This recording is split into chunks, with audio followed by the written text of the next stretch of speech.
காலத்தில் ஒரு சிறிய கிராமத்தில் குட்டி முயல் என்ற ஒரு சந்தோஷமான முயல் இருந்தது. அவன் எப்போதும் குதூகலமாக இருந்தான்.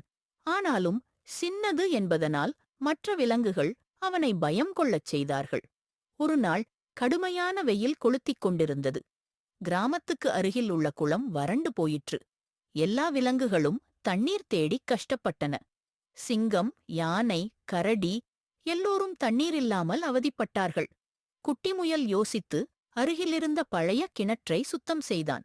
ஆனால் தண்ணீரை எடுக்க ஒரு வழியும் தெரியவில்லை.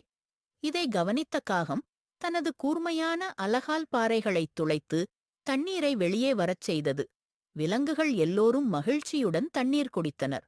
சிங்கராஜா முயலை பாராட்டி, "உன் புத்திசாலித்தனம் கிராமத்தை காப்பாற்றியது" என்று கூறி அவனை தன்னுடன் அரசவையில் சேர்த்துக் கொண்டான். கற்றல்: உடல் பெரியதா சிறியதா என்பதை விட புத்திசாலித்தனம் முக்கியம். வீடியோக்கு லைக் பண்ணுங்க, சப்ஸ்கிரைப் பண்ணுங்க, பக்கத்தில் உள்ள பெல் பட்டனா கிளிக் பண்ணுங்க. La la la la la la la la la la la la